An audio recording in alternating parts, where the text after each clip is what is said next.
Today we're talking about loud voices. If you enjoy this video, please like, comment, and subscribe. By loud voices, we mean naysayers, we mean haters, and those who would be critical of us and our circumstances. You know, Cathy, it strikes me that in this age of social media, there are so many voices that it's hard to be heard above the noise, and sometimes the ones that are being heard the most are the ones that are screaming the loudest, the ones that are more uncivil, you know, the Howard Sterns of the world.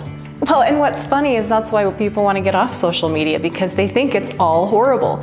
But it's only really about where we put our focus, because I know that the algorithms on Facebook are like the laws of life. The law of attraction states that what we put our focus on, we get more of. What we put our attention on, we receive more of. And so when we like or comment, even if we dislike or put an anger face, we are putting attention on what we don't want, and more of that shows up on our Facebook feeds. Even knowing this, I made that mistake once, and then all of a sudden all this negative stuff just kept popping up on my feed. I ignored all of it, and eventually it just went away. I think in the world of dating, loud voices can be dating partners that are kind of negative. People that tend to be critical, or when you feel like you're being put on the spot or judged and maybe not appreciated for the goodness that you're able to bring to a dating experience or to a relationship. There can also be a lot of negativity in singles groups. People who stop believing in love, stop believing that marriage can work out. And if that's something you desire, but you're afraid to say so because of all the people who think it's ridiculous and stupid, that's going to deter you from what you want most. Lots of loud voices out there saying all men are jerks and male chauvinists. All women are selfish or crazy. You'll hear those things bandied about a lot in the singles groups on Facebook and elsewhere in life too.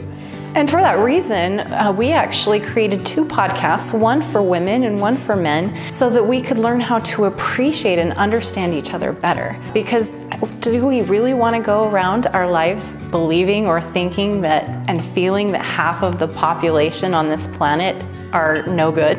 If I can't tell you anything else in this video, please remember this. You need to understand that what is inside you is really valuable, that the heart and the goodness that you bring to a relationship is special and unique in some way from everybody else on earth. And anyone else that can't see it, that is just speaking from a frame of reference that is maybe a mile wide and an inch deep, that doesn't really understand your value, doesn't diminish or change it.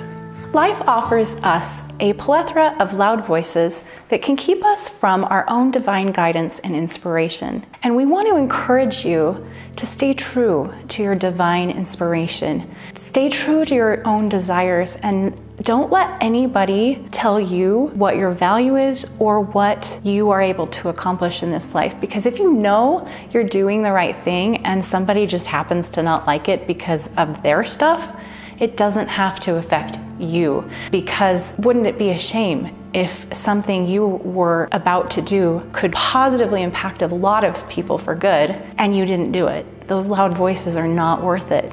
Just because someone is loud doesn't mean they're right. And I think sometimes we're tempted to think that because somebody's saying something with great confidence and passion, that they must be right.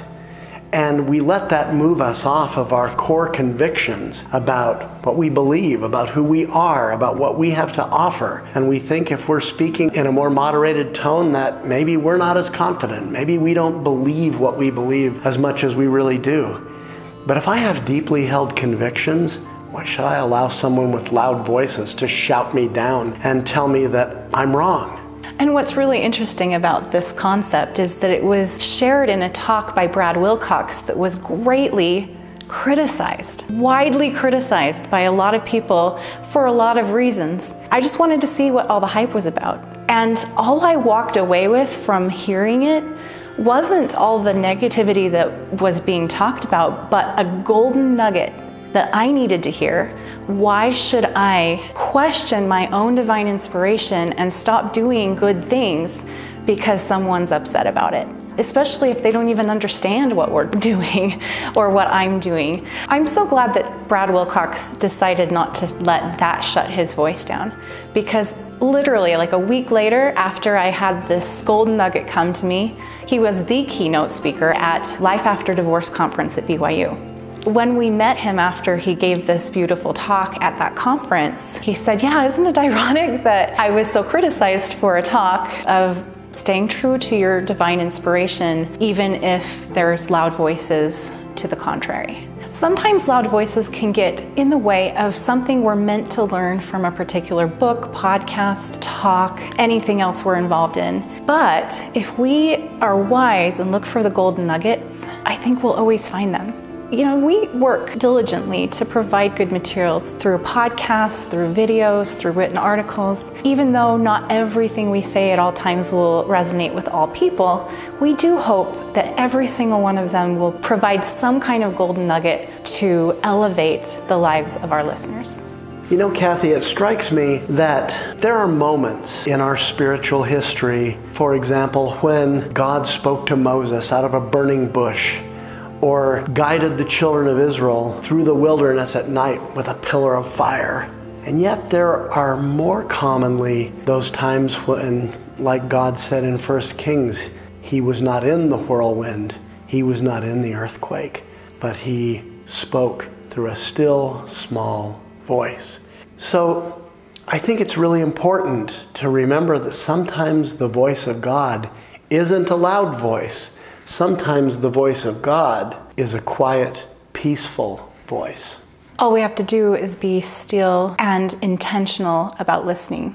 There are people who suggest that at Love in Later Years we ought to be more vociferous, more bombastic, more controversial. But that's not our message. That's not what we're here for. We share whatever divine inspiration comes to us, and also whatever thoughts that we might have that we feel would be helpful. Sharing it in a negative way isn't going to really serve the people who watch and listen.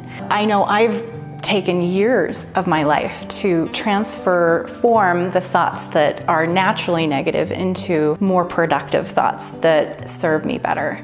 And we wouldn't want to create this negativity just to get viewers. That wouldn't really be serving you. We exist to spread love and light in the world and give hope to the hopeless.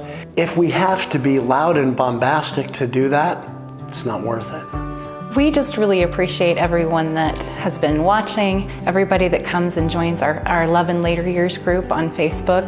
I mean, it's not all peaches and roses, it's not all fluff. In fact, it's sometimes deep and sometimes even difficult subjects that we'll tackle. But it's all done in the spirit of let's build and support each other. So don't let the loud voices drown out your deepest convictions. Remember that those loud voices are not always right just because they're loud.